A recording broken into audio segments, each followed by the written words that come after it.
Buenas tardes, hermanos queridos, o buenos días, dependiendo de a qué hora quieran ver esto. Qué bueno estar otra vez juntos y poder participar de esta clase. Podemos continuar hoy con nuestro estudio de Gálatas. Nos estamos metiendo un poco más profundo cada vez en el tema de Gálatas. Y espero que lo estén disfrutando. Realmente es un libro fascinante, tiene mucha información, mucho detalle. Y la clase de hoy, pues, les aseguro que es una clase por demás interesante, porque es una clase donde vamos a leer una desaveniencia entre los dos grandes líderes del momento de la iglesia cristiana, por llamarla así, una desaveniencia entre Pedro y Pablo, así que imagínense ustedes eso. Vamos a tener que verla con mucho cuidado, por qué surgió esta desaveniencia, cuál era el verdadero problema de todo esto, y en mucho más que todo eso es también cómo lo resolvieron. Le doy gracias por estar pendiente, le doy gracias por estar comunicado conmigo, gracias por quienes han mandado algún motivo de agradecimiento, alguna palabra. Todas sus palabras me animan a continuar.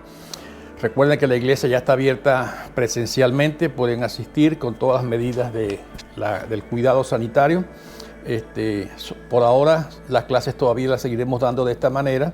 Espero que muy pronto lleguemos a la otra. Gracias, Jonathan, otra vez por ayudarnos. Jonathan está mucho mejor de salud. Gracias por sus oraciones. Así que vamos a leer el pasaje. Hoy nos toca trabajar sobre Gálatas 2, 11 al 14. Pocos versículos, pero ya van a ver que tiene mucho contenido.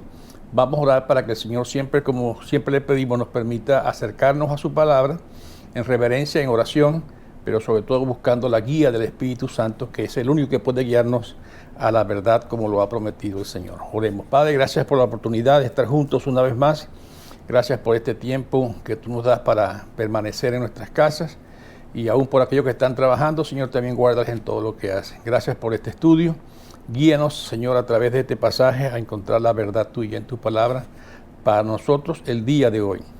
Que este ejemplo de desaveniencia, por llamarlo así, entre dos grandes líderes de esa época, nos ayude, Señor, a entender hoy nuestra necesidad de también tener una relación entre nosotros. Diríjanos en todo, danos una mente y un entendimiento claro. En Cristo Jesús lo pedimos. Amén y amén. Bien, vamos a leer Gálatas capítulo 2, versos 11 al 14. Dice así la palabra del Señor. Pues bien, cuando Pedro fue a Antioquía, le eché en cara su comportamiento condenable. Antes que llegaran algunos de parte de Jacobo, Pedro solía comer con los gentiles. Pero cuando aquellos llegaron, comenzó a retraerse y a separarse de los gentiles por temor a los partidarios de la circuncisión. Entonces los demás judíos se unieron a Pedro en su hipocresía. Hasta el mismo Bernabé se dejó arrastrar por su conducta hipócrita. Cuando vi que no actuaban rectamente como corresponde a la integridad del Evangelio, le dije a Pedro delante de todos: si tú que eres judío vives como si no lo fuera, ¿por qué obligas a los gentiles a practicar el judaísmo? Ahí está el párrafo de hoy que vamos a estudiar. Por supuesto, muy interesante el tema. Vemos a estos dos grandes líderes de la iglesia del momento. Pablo y Pedro están juntos en una ciudad, aparentemente Pablo está en Antioquía, Pedro llega después de Pablo. Ya Pablo nos ha enseñado en los últimos estudios que hemos hecho que su evangelio era independiente de toda enseñanza humana. Lo estudiamos en el 1, 13 al 17. También estudiamos luego en el 1, 18 al 24 que el evangelio de Pablo independiente también de la iglesia de Jerusalén, que era la iglesia madre, por llamarlo así, en esa época donde estaban las grandes columnas, como también le decían, ¿verdad? De los principales dirigentes en el 2, 1 al 10 estudiamos que aún separado de los dirigentes. Y en esta incidente nos quiere mostrar Pablo, lo usa para hablarnos también de la independencia de su evangelio del mismo Pedro que, como dice Mateo 10, capítulo 10, verso 2, fue el primer apóstol prácticamente que escogió Jesús entre el grupo, ¿verdad? La situación es esta. Pedro, que en un primer momento cuando llega a Antioquía, estaba dispuesto a relacionarse o a ponerse a un lado todos sus principios judaicos, los había dejado, lo que indicaban que él era judío, básicamente restricción de comidas, comunión en la mesa con gentiles y quizás un poco de la circuncisión y también el guardar el sábado. Quería quizás disfrutar, recuerden que Pedro, más o menos para esta época, estaba saliendo después del capítulo 17 de Hechos, donde había persecución para él. Aparentemente había salido de Jerusalén a Antioquía, huyendo de esa persecución en que había estado involucrado, porque lo perseguían por causa del Evangelio, y quería disfrutar, por llamar así, de la comunión que tenía con los gentiles en ese momento, ¿verdad? Ahí en Antioquía. Y claramente dice Pablo todo lo que Pedro estaba haciendo durante ese momento, hasta que llegó un momento en donde él cambia de actitud y Pablo lo relaciona cuando llegan algunos de parte de Jacobo. Jacobo era otro de las columnas de la iglesia, ¿verdad? Allá en Jerusalén, y ahí dice claramente en el verso 12, antes que llegaran algunos de parte de Jacobo, Pedro solía comer con los gentiles, pero cuando aquellos llegaron, comenzó a retraerse y separarse de los gentiles por temor a los partidarios de la circuncisión. Ya sabemos que esta gente que vino de parte de Jacobo, como dice ahí, aparentemente venían defendiendo lo que ya hemos dicho en otras ocasiones, ese vínculo que querían hacer los judíos o los judaizantes de cristianismo, pero tenían que agregarle todas las leyes judaicas porque si no, no era completo. Y ahí vamos a entrar al tema importante esta semana. Eran judíos muy legalistas, quizás ni siquiera venían de parte de Jacobo, por cierto, pero querían agregarle como un símbolo de lo que ellos estaban haciendo al cristianismo las leyes judías. Y Pablo había sido muy claro en esto y en el futuro va a ser un poco más claro todavía. En el mismo capítulo 13, el siguiente capítulo, Pablo deja claro, ya no hay judío ni griego, esclavo ni libre, hombre ni mujer, sino que todos ustedes son uno solo en el Señor. Ese es el eslogan de Pablo, somos uno en Cristo. No es Cristo y algo más. Y ese eslogan de Pablo, por llamarlo así, o ese símbolo, ahora estaba siendo públicamente desacreditado por esa nueva conducta de Pedro después que llegaron estos líderes supuestos de Jerusalén de parte de Jacobo. Y es aquí donde vemos a un Pablo enfrentarse contra esto de una manera muy contundente. Inclusive las palabras que usa son fuertes, ¿verdad? Dice claramente su conducta hipócrita, contradictoria, por llamarlo así, erróneo, especialmente por el peligro que esa actitud de Pedro estaba representando, no tanto en la práctica, sino, voy a ser claro en esto, era un peligro desde el punto de vista teológico. Repito, no era tanto la práctica, sino la confusión que creaba teológicamente dentro de la iglesia de Antioquía y en esa época esta actitud hipócrita contradictoria de ese apóstol tan conocido como el apóstol Pedro. Por decirlo así, Pedro en ese momento que llegó, antes que llegaran ellos, compartía con los judíos, comía con los judíos, se sentaba en la mesa con los judíos, quizás tenía otras actividades, con los gentiles, pero ahora que llegó esta gente cambió de color como el camaleón, por llamarlo así. Él mismo ya empezó a actuar de una manera distinta y tengamos cuidado porque nosotros podemos ver a Pedro en otras ocasiones defendiendo esto. Por ejemplo, si ustedes quieren buscar conmigo en 1 Corintios capítulo 9, 1 Corintios capítulo 9, los versos 19 en adelante, ustedes van a ver que en ese pasaje hay que les estoy recomendando, no voy a leerlo porque es un poquito largo, 1 Corintios 9, 19 al 23, Pablo está recomendando hacerse judío para ganar al judío, hacerse gentil para ganar al gentil, griego al griego. Y lo hace muy claramente como estrategia de ganar a una persona para el conocimiento de Cristo. Pero Pablo veía en la conducta de Pedro no un cambio estratégico sino un cambio o una contradicción teológica. Por eso hago el énfasis en la parte de teología, porque está prácticamente golpeando las bases de la doctrina clara y precisa que Cristo nos había dado. Muy profundo era este problema. No era solamente un asunto de práctica. En la práctica, Pablo en 1 Corintios 9, 19-23, defiende estratégicamente una actividad. Hacerse judío es judío, el griego es griego, gentil, gentil. Pero lo que estaba haciendo Pedro aquí no era nada estratégico, era un cambio teológico en sus bases más serias. Un asunto muy profundo. Y Pablo, a pesar de que lo usaba como estrategia, no estaba dispuesto a que se cambiara esas bases teológicas que él había puesto muy claramente, porque la había recibido del Señor mismo. Ahora está entre gentiles, pero empieza a cambiar cuando estos judíos llegan a su actitud. Además, Pedro buscaba, como dice exactamente en este pasaje, obligar a los gentiles a vivir como judíos, a pesar de ser gentiles.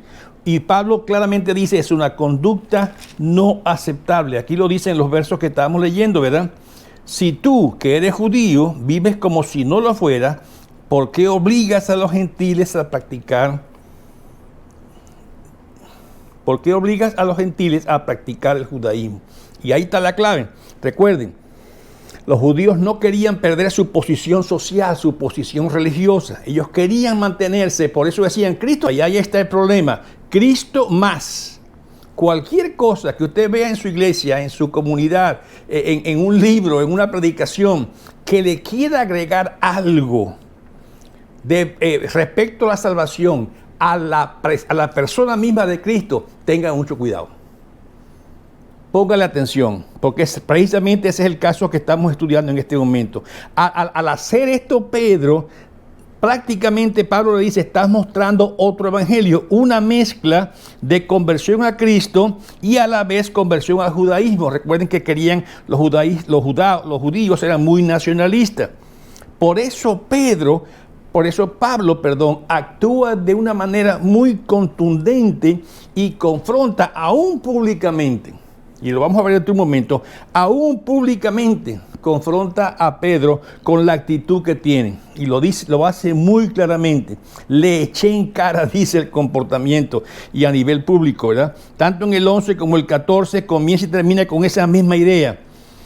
Un resumen de todo lo que había hecho y sus reproches, una cita directa con la acusación, y Pablo explica la posición, le eché en cara directamente lo que estaba haciendo.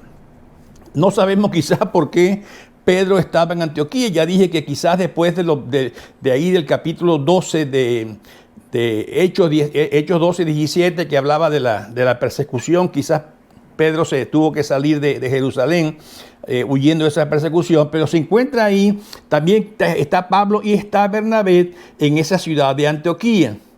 Y antes que llegaran algunos de parte de Jacobo, después que llegaron, sucedió ese incidente. Quizás no hay mucho detalle en esos cortos versículos de cómo se dieron las cosas, pero ahí está el punto. Pablo y Pedro se enfrentan por ese comportamiento condenable que el apóstol Pedro estaba haciendo, y hace una represión pública. Y yo creo que lo hace público porque el problema que estaba teniendo Pedro, tengo una confusión entre Pedro y Pablo en la cabeza. Pablo le hace una represión pública porque el problema que Pedro estaba haciendo era público, con palabras muy severas. Lo que dice es, Dios condena lo que estás haciendo. Y según Pablo, Pedro estaba pervirtiendo el evangelio. Por eso ese reclamo fue tan severo, porque contradice la vida en Cristo y el poder del Espíritu Santo. Le agrega algo más al evangelio. Cuando quiere meter doctrinas de alimento, doctrinas de fecha, doctrinas de circuncisión a algo que ya Cristo ha hecho. ¿Verdad? Y en esos versos 12 y 13 lo hace muy claramente. Al estar fuera de Jerusalén, Pedro se había habituado a comer con los gentiles, a hablar como los gentiles, había aprendido todo esto. Recuerden que en Hechos 10, 11 y 12, Hechos 10 y 11 básicamente, Pedro tiene ese encuentro en la casa de Cornelio cuando baja aquel manto que tenía animales, que Dios mismo le dijo, lo que yo he limpiado, tú no lo llames contaminado o inmundo. Y Pedro encuentra esa verdad grande cuando aún con la familia de Cornelio, que no era un judío, por cierto, conoce a Cristo. Ahora, claramente le dice en ese verso 10, Hechos 10:14, ¿verdad? Nada impuro, nada es impuro y nada es contaminado. Recuerden que los judíos tenían muchas leyes, desde Levítico, Deuteronomio 11 y 14, Deuteronomio, Levítico tenían ese tipo de leyes, prohibían muchas cosas como comer animales de 4 patas, excluyendo la oveja y la cabra, quizás algunos otros, ¿verdad? No podían comer mariscos o moluscos del mar. No aves rapaces, no insectos, aparte de la langosta, quizás algunos grillos. No animales que se arrastraran, no animales muertos, no comían con grasa o sangre. Y quizás habían añadido muchas más cosas a las comidas a los judíos porque a ellos les encantaba añadirle a la ley. Desde Levítico venía eso. Dice, no comer cosas contaminadas a los ídolos o sacrificadas a los ídolos. Quizás por eso se mezcla ahí también la idea del vino, porque muchas veces se usaba el vino para la adoración a los ídolos. Y todo ello era desobedecer a Dios. Y en obediencia ellos también guardaban el sábado. Eran cosas básicas para ellos.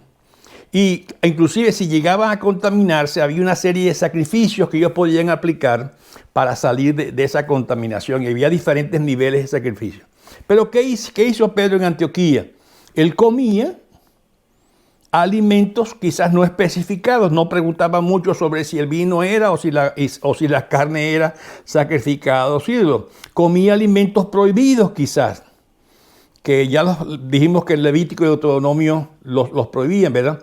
Alimentos no diezmados. Recuerden que la idea de los judíos era diezmar parte del alimento y después comer el resto. Si no eran diezmados, entonces no podían comerlo. Se sentaba en la mesa con personas no judías. Cualquiera de estos o quizás todos los mandamientos los había desobedecido, entre comillas, Pedro en el tiempo que estaba en Antioquía solo. Pero al llegar un grupo de judaizantes o de judíos de parte de Jacobo, judíos celosos de estas cosas, que promovían una conversión al judaísmo, al fariseísmo, y si ustedes pueden ver conmigo en Mateo capítulo 23:15, van a ver un ejemplo de este tipo de grupo. Mateo 23:15.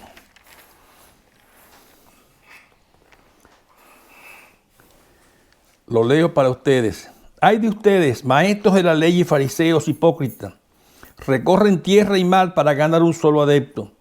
Cuando lo han logrado, lo hacen 2 veces más merecedor del infierno que ustedes. Ay de ustedes, guías de ciegos. Y sigue dando el Señor Jesús una serie de características ahí de este tipo de gente. Este es el tipo de personas que estaba llegando supuestamente de parte de Jacobo. Ahora Antioquía habían encontrado esta situación y al encontrarse con Pedro, Pedro empezó a dar pasos atrás de lo que venía haciendo. Al llegar esta gente sintió, por decir así, Pedro, la presión de grupo, ¿verdad? La reprobación de esta gente y quizás hasta oyó algunos comentarios negativos y empezó a retraerse o a retirarse de estas cosas. Casi podemos decir que Pedro sintió miedo del grupo que lo estaba llegando. Y recuerden que esa gente venía de parte de Jacobo, que era uno de los líderes de Jerusalén, aunque algunos dicen que no creía que Jacobo había dado, por supuesto, estas órdenes. Jacobo ya era una persona que había aprendido estas cosas. Pero ellos consideraban el cristianismo una forma incompleta del judaísmo. Por eso había que agregarle estas cosas. Y tengan cuidado, hermanos, con cualquier enseñanza, cualquier música, cualquier doctrina, cualquier predicación, cualquier enseñanza, en su iglesia, en su comunidad, en un libro, que le quiera usted agregar cosas a la salvación solo por el Señor Jesucristo. Recuerden que eran judíos, celotes, legalistas, empeñados en formar a los cristianos gentiles, en presionarlos a ponerse bajo la cobertura del pueblo judío. Y lo más seguro, repito, era que no representaban a Jacobo. Aquí surgen estas tensiones teológicas Y ahora vemos que además de teológicas, estas tensiones eran sociales. Los judíos no querían perder su estatus como pueblo principal en el pueblo de Dios. Y por eso Pedro cambia su conducta al llegar a este grupo. La causa claramente dice, la lectura que hicimos, que lo hizo por temor. Lo hizo por temor. Este es un asunto muy cuidadoso porque ninguna cosa hecha bajo temor puede causar un buen resultado. Pedro servía a judíos y a él, eso era su influencia, podría decir, pero el asunto era que no solamente Pedro se fue para allá, sino que dice claramente, otros se unieron a él. Y hasta Bernabé, que ya estaba ahí con Pablo, se unió a eso. ¿Y qué pasó en ese momento? Entonces, que hubo una fractura en el grupo. Antes estaban unidos, pero ahora prácticamente el grupo unido que había antes de llegar a esta gente se dividió en dos, gentiles y judíos. Y Pablo hace esa enseñanza muy clara, ya la leímos en Gálatas 3:28, no hay griego ni judío, no hay diferencia delante del Señor de ningún grupo. Se hicieron prácticamente dos iglesias, se dividió la iglesia en aquel momento. Y Pablo no podía permitir que eso pasara. Por eso acusa a Pedro y con una palabra muy fuerte, hipócrita le dice. Una condición, por llamarla así, de contradicción entre lo que cree y lo que practica. Pablo sabía lo que Pedro creía. Ya habían tenido reuniones, habían tenido conversaciones, quizás Pedro le había hasta contado la visión que había tenido allá antes de visitar a Cornelio. Pablo sabía, pero está diciendo, lo que tú sabes está en contradicción con lo que tú haces. Y ese es un gran problema cuando hablamos de hipocresía, porque precisamente es un término muy usado en el teatro. En ese tiempo se ponían máscaras que usaban. Representaban un papel sencillamente por tener una máscara. Luego cambió a poco sincero o engañador. Las raíces judías podían incluir a la hipocresía, maldad u oposición a Dios, a esa verdad de Dios. Inclusive le podía ser combinado con herejía. Por eso lo que Pedro estaba haciendo era tan difícil. No solo engañaba mediante la simulación, además estaba teológicamente equivocado. Porque en nuestra teología fundamental, nada se le puede agregar a la obra completa de Cristo para la salvación. No hay que agregarle buenas obras, no hay que agregarle buenos actos, no hay que agregarle ninguna otra cosa. Solo Cristo. La salvación es solo por Cristo. Por eso Pablo lo acusa de golpear la integridad del Evangelio. Y prácticamente lo acusa de una herejía, ¿verdad? Y esa acusación es fuerte y directa. Dice, no actúas rectamente como corresponde. No lo haces conforme a la verdad. Negaba la verdad del Evangelio. La justificación es para todos, judíos y no judíos. Para todos los que se rindan a Cristo Jesús recibe la justificación sin agregarle otra cosa. Esa justificación implicaba, por supuesto, una vida de obediencia a Dios, pero también una vida de libertad en el Espíritu. Y Pedro creía esto, sí lo creía, pero quería vivir en contradicción con esa creencia que él tenía, pues en una mano sostenía la fe sola en Cristo y en la otra estaba tratando de mantener las leyes judías como un requisito para ser aceptado ante Dios. Y Pablo fuertemente le reprocha esa actitud, porque la salvación es para todos sin restricción. Y la salvación no es solo para judíos convertidos, es para todos. Por eso, hermanos, son barreras teológicas o barreras sociales que también pueden levantarse. Por eso usa palabras fuertes, ¿verdad? Si tú, lo dice claramente en el 14, cuando lo vi que no actuaba rectamente, como corresponde a la integridad del Evangelio, le dije delante de todos, si tú, que eres judío, lo señaló directamente, ¿verdad? Lo veremos un poco más adelante quizás. No, dice, trataba de obligar a otros, porque lo dice también en ese verso, ¿por qué obligas a los gentiles a practicar? Y recuerden que Pedro era una persona fuerte, y Pablo sabía lo que era obligar, porque él mismo había sido perseguidor. ¿Por qué lo hace, verdad? Y sabía que eso no se debía hacerse. Y y estaba actuando de esa manera. Ahora, ¿qué era lo que hacía Pedro? Había desarrollado, por decir así, una buena relación con los gentiles, hablaba todo su idioma, comía su comida, tomaba su vino, entraba a sus hogares, pero luego empezó a retirarse, como ya lo he dicho, se alejó de ellos. Y lamentablemente su actitud influyó en otros, entre ellos Bernabé, que lo siguió, se equivocó el gran Bernabé, y empezó a forzar a otros. Y eso prácticamente Pablo lo consideraba como un intento de destruir el Evangelio. Recuerden, nuestra teología de solo la salvación en Cristo es base para nuestro Evangelio. Y esto amenazaba la obra de Cristo, por llamarla así, y prácticamente hacía desaparecer el Evangelio. Miren que el mismo verso 21 lo dice, ¿verdad? No desecho la gracia de Dios y la justicia se obtuviera mediante la ley, Cristo había muerto en vano. Si dejamos entrar legalismo en nuestro cristianismo, dice Cristo murió en vano. Aquí vemos este caso muy fuerte, muy claro, muy preciso para nosotros de cómo estos dos líderes se enfrentaron, pero más que el enfrentamiento vemos las razones. Y la razón era básicamente barreras teológicas muy fuertes y por supuesto también barreras sociales, porque ya sabemos la relación que los judíos querían seguir manteniendo. Quizás para aplicarlo un poco para nosotros en el día de hoy, podemos quizás pensar en dirigentes que actúan de esa manera, dirigentes que a veces con su ejemplo y su enseñanza son dos cosas distintas. Y yo diría que Pablo nos habla de una lucha valiosa por la libertad del Evangelio. No podemos dejar que el Evangelio sea mezclado con ninguna otra enseñanza humana que desmerite la obra completa de Cristo para la salvación. Pedro era un mal ejemplo, por decir así. Cae por esta presión social, quizás por temor a la persecución. Hay muchas aplicaciones para este tema, yo diría que hoy en día, pero podemos también buscar ejemplos basándonos en estos personajes. Por ejemplo, esos que venían de parte de Jacobo o de los de orígenes judíos, aún Bernabé mismo, ¿verdad? Vemos que esta situación afecta a varios grupos y ese es el problema cuando este tipo de doctrina entra a una iglesia, porque empieza a afectar a otros. No era un mero desacuerdo, y eso es que quiero tener mucho cuidado. Los desacuerdos son válidos, podemos estar de desacuerdo por muchas cosas, pero cuando enfocamos en teología, cuando enfocamos en práctica cristiana, tenemos que tener mucho cuidado y no permitir que otras cosas entren. Es algo que involucra la integridad del Evangelio, lo enseña Pablo en esta parte. Por eso cuando dice los de Jacobo, quizás eran grupos conservadores, que defendían la fe con mucha pasión, pero una fe muy limitada a un solo grupo social, a los judíos.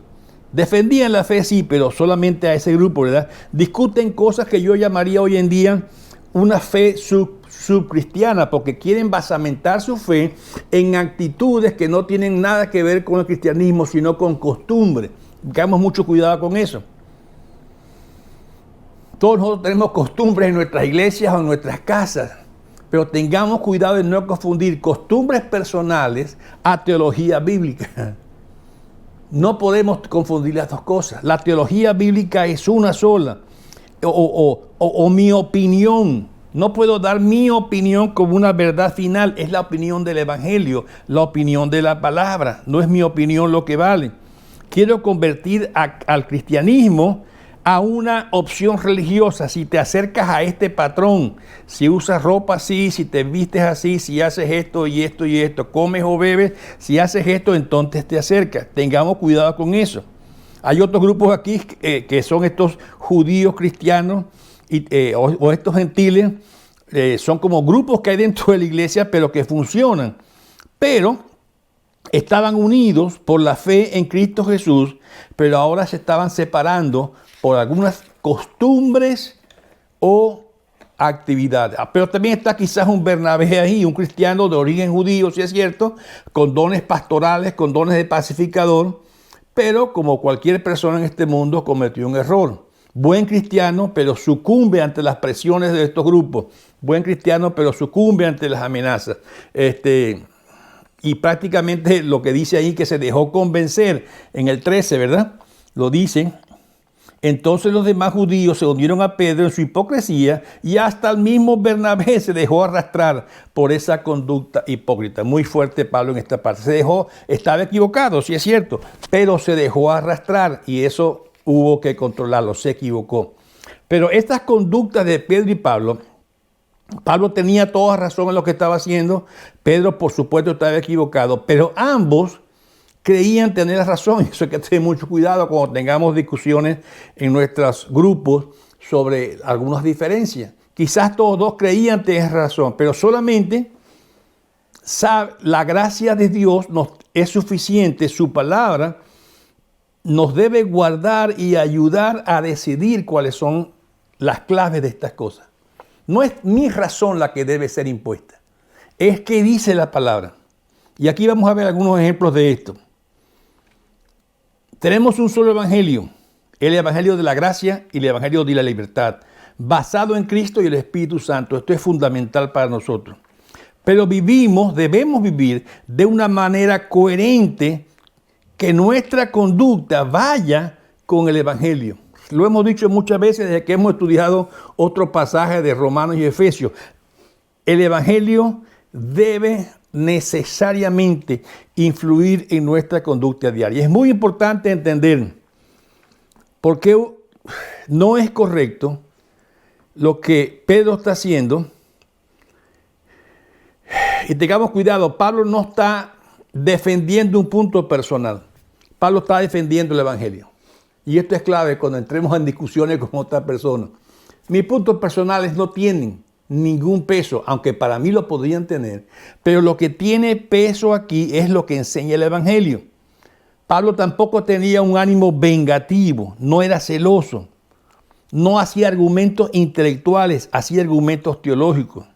Y que Pedro, diciéndole que está equivocado en su teología, y de allí le ayuda a salir del error, para que cambie el rumbo, no para destruir a Pedro, sino para que corrija el rumbo y puedan caminar juntos.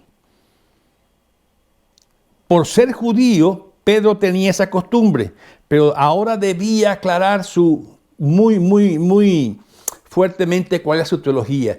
Cristo como única motivo o razón de salvación, sin agregarle ninguna otra cosa. Y por eso veía Pablo un peligro muy fuerte en lo que estaba pasando. Y actúa claro en su teología. Justificación por la fe, por gracia, en Cristo Jesús, con el don del Espíritu Santo. Lo contrario a esto es una desviación completa del Evangelio de Cristo. Y esa forma de actuar de Pedro estaba negando la teología que estaba haciendo. Ahora, nos damos cuenta que Pedro está equivocado porque, además de su cambio de conducta, aún podía añadir el tema de la circuncisión, ¿verdad? Que ya había sido hablado. Parece que Pedro no lo había entendido bien, todas las implicaciones del Evangelio, porque los gentiles y esos conceptos que él estaba dando eran erróneos. Y era lo que le preocupaba fuertemente a Pablo, que metieran otras cosas al Evangelio que prácticamente iban a destruir la teología que él había desarrollado. Porque Pablo lo había defendido y lo había mostrado desde mucho antes. Ahora fíjense, no lo hizo en privado. Yo diría que no sé todos los detalles que pasaron ahí, pero no lo hizo en privado. Ya dije una razón. Quizás porque el pecado de Pedro fue en público. Pero lo hizo con mansedumbre. Él lo hizo con mansedumbre, ¿verdad? Aquí en Gálatas lo dice, ¿verdad? Hermanos, estoy leyendo Gálatas 6:1. Si alguien es sorprendido en pecado, ustedes que son espirituales deben restaurarlo con una actitud humilde. Pero cuídese cada uno porque también puede ser tentado. Cuando llamemos la atención a algo por alguna razón, no es por mi opinión, es por el Evangelio. No es por destruir, es por edificar, es por corregir. No es por salir yo ganando de una discusión, es por volver a las raíces que hemos estudiado y que conocemos del Evangelio. No es por ninguna otra razón. Por eso repito, Gálatas 6:1. Hermanos, si alguien es sorprendido en pecado, ustedes que son espirituales deben restaurarlo con una actitud humilde. Pero cuídese cada uno porque también puede ser tentado. Todos nosotros somos capaces o tenemos nuestra posibilidad de equivocarnos, somos humanos. Recordemos esto. A pesar de que esa conducta de Pedro era errónea, estaba equivocada, tratando de acomodar, por decir así, su teología a las costumbres sociales y religiosas que traía esta gente. Una cosa es hacerse judío entre judíos para ganar judíos, pero ya obligar a los gentiles a hacerse judíos, sabía que algo había ahí equivocado, ¿verdad? Y ahí está el punto clave que Pablo está haciendo. No podemos poner nuestras pautas sociales, añadírselas a los puntos esenciales del Evangelio. No pongamos énfasis en cuestiones secundarias, creamos el Evangelio. A veces discutimos por tiempos de bautismo, por fechas, o por si es grande o es pequeño, o por denominaciones, hasta por política podemos discutir, por raza, por su posición. Alguna gente quiere hasta obligarnos a usar la misma Biblia que ellos usaban, o la versión de la Biblia. Si no es Reina Valera del 60, no nos gusta. Tengamos cuidado, hermanos, no son cosas esenciales. Las cosas importantes son la fe en Cristo Jesús, la obediencia, y eso no tiene cambio. No tomar a la ligera estas desviaciones, es importantísimo, hermanos. No tomar a la ligera estas desviaciones, porque son cosas que pueden ser altamente dañinas. Separar grupos enteros. Asumimos que Pablo fue severo, sí lo fue. Quizás no lo sabemos, quizás podemos leer de otra manera esto, pero no sabemos los detalles, pero sí sabemos que él recomienda en el 6.1 hacerlo, este tipo de cosas con humildad. El principio aquí es enfrentar, aún públicamente o en privado, dependiendo de cómo es el pecado, ¿verdad? Pero el error de Pedro fue en público y Pablo lo confronta en público. Clave de esto es que Pablo no rompió sus relaciones con Pedro. No fue que lo desechó. Y creo que ambos después de esto aprendieron muchísimo de cada uno. Quizás hoy en día no hablamos mucho de pautas alimentarias. Quizás lo que más hablamos de alimentos hoy es para no engordar tanto, ¿verdad? No comas con colesterol, no comas con mucha grasa, son los que más hablamos hoy. No tenemos problemas con esto, de las comidas. Pero, repito, alguna gente nos trata de decir, bueno, si no usas mi Reina Valera, entonces no puedes seguir trabajando conmigo. Tengamos cuidado, hermanos, tengamos cuidado con cosas personales. No discutamos por dietas ni por ninguna otra cosa. Pero lo que sí enseña Marcos 7:19, déjenme leerlo para ustedes, que es un versículo muy importante. Marcos 7:19. Déjenme leerlo para ustedes, por favor.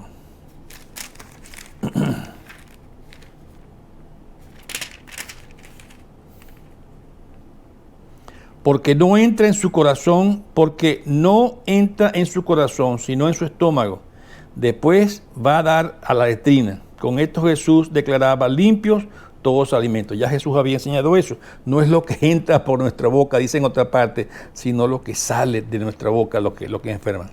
Por eso no tenemos por qué cambiar gente a nuestro grupo social, a nuestro grupo cultural. Los judíos querían proteger su privilegio y su estatus delante de Dios, y estaban completamente equivocados. Pero lo que Pablo quería hacer era mostrarle a Pedro, no que no comiera langosta o que no comiera puerco o cualquier cosa, sino mostrarle a Pedro que viviera el grandioso plan de Dios. Todo puede hacerse, o todos pueden acercarse a Dios por medio de Cristo, por el poder del Espíritu Santo, sin ninguna otra añadidura. Quitar todo imperialismo social o imperialismo cultural. No confiar en ninguna otra raza, es confiar en lo que Cristo está haciendo. Todo depende de la fe sencilla en Cristo Jesús y la libertad que Él nos da, y vivir en coherencia con ellos. Pedro tenía que aprender a vivir según ese evangelio. Y eso incluiría, por decir así, una asombrosa libertad y una aventura en el Espíritu Santo para penetrar ese mundo gentil a que también tenía que enfrentarse. No tenía por qué vivir encarcelado o protegido en la ley. La vida cristiana es algo distinto. Es una vida llena de flexibilidad, por decirlo así, porque ahora dependemos del Espíritu Santo. Esa nueva vida que Dios nos da. Y tiene que vivirse en unidad o en coherencia entre lo que creo y lo que actúo, dirigida por ese Espíritu Santo. Quizás hoy en día mucha gente quiere tener un código de sí y no, de sí y no, y sí y no. Y no es lo que enseña el Evangelio.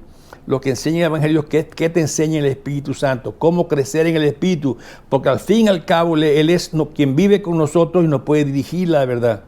Y si es el Espíritu Santo quien dirige y no la ley, ni las tradiciones, es la palabra de Dios y el Espíritu de Cristo que mora en nosotros. Porque nosotros no vivimos sujetos a códigos morales humanos. No consultamos ese libro de códigos o al gran profeta que nos diga sí o no. No hay preguntas y respuestas. Vivimos dirigidos por el Espíritu Santo. Dentro de esas dos grandes columnas que hablamos hace poco. El amor a Dios y el amor a los hombres. Y nuestras decisiones se basan en la Biblia y lo que el Espíritu nos guía. No en presiones sociales, no en opiniones de otras personas. Y esto hay que dejarlo muy claro. ¿Hay presiones de grupo? Sí, hay presiones de grupo. Sin duda que las hay. A veces decimos que solo los jóvenes la sufren, pero no es cierto. Hasta los adultos sufrimos la presión de grupo, ¿verdad? Pero no tenemos por qué confundirnos. Tenemos que estar seguros de lo que creemos, aunque el grupo crea otra cosa. Mi conducta debe ser dirigida por el Espíritu Santo y no por presiones de grupo. Mi conducta debe estar basada en la verdad de Dios, en la verdad del Evangelio. Que tenemos normas sociales, claro que la tenemos. Que podemos ser criticados, claro que podemos ser criticados, pero mi responsabilidad se la debo al Señor, no se la debo a grupos sociales. ¿Por qué yo tengo que hacer estas cosas o no hacerlo? ¿Cuál es mi motivación interna? Amo cuando lo hago. Dios nos llama a seguir su voluntad, no la voluntad humana. ¿Necesito valor para hacerlo? Claro que lo necesito. Puede ser que no me acepten las personas, pero soy aceptado por Dios. Por eso, más que preguntarme si yo hago o no hago algo, es me acepta Cristo, me acepta el Espíritu Santo cuando yo lo hago, y la Biblia dice que sí. Porque por mis obras Dios está trabajando y haciéndomelo ver a otras personas. No tenemos por qué ser religiosos. Es la gracia de Dios lo que nos debe dar a nosotros la seguridad. ¿Y cómo yo puedo tratar a otros? Debo tratarlos con la misma libertad que Cristo me ha tratado a mí. Debo vivir como ya aceptado por Dios. Vivir la libertad en Cristo. No tiene por qué moverme lo que alguien piensa de mí o lo que no piensa de mí. Es lo que Dios piensa de mí. Es la libertad del Espíritu Santo. Eso es la gran enseñanza de este pasaje tan difícil y tan complicado de estos hombres. Esto no rompió la amistad de Pedro y Pablo. Esto no separó la iglesia, al contrario, los unió más en el trabajo y en sus metas y lo que querían lograr. Hermanos queridos, ¿cuánto daño hace en nuestras comunidades este tipo de enseñanza distinta al Evangelio? No permitamos que eso pase. No permitamos que eso pase. Enfrentemos las cosas no por mi opinión, sino por la palabra. Y el Señor nos dé la gracia de aceptar a los hermanos tal y como son, sin imponer más reglas que ya el creer y obedecer al Señor de la palabra. Espero que sea de bendición para ustedes esta clase. Sigamos orando unos por otros y que el Señor nos dé la gracia de vivir coherentemente entre lo que creemos y cómo actuamos. Gracias, hermanos. Dios les bendiga ricamente. Vamos a orar una vez más. Padre, qué bueno ver en tu palabra a estos hombres tuyos resolviendo situaciones difíciles que se dan mucho entre los humanos, las diferencias. Por supuesto, Señor, todos somos distintos. Señor, permítenos no enfatizar nuestra opinión, sino buscar tu palabra. Permíteme no hacer sabio en mi propia opinión, sino en tu palabra. ¿Qué enseña tu palabra? ¿Qué nos muestra tu palabra? No en mis gustos, no en mis deseos, no son mis costumbres religiosas, sino es tu palabra nuestra guía. Y permítenos actuar coherentemente entre lo que creemos y lo que vivimos. Y que seamos muy cuidadosos, Señor, no permitiendo que este tipo de enseñanza entre a nuestros grupos, a nuestras iglesias, sino que podemos ser cuidadosos y no permitir que el Evangelio sea amenazado por querer introducir doctrina humana en ellos. Padre, guárdanos, dirígenos en todo lo que hacemos. Dirige a cada hermano en lo que está haciendo. Síguenos cuidando. En Cristo Jesús lo pedimos. Amén y amén. Gracias, hermano. Hasta luego. Dios le bendiga.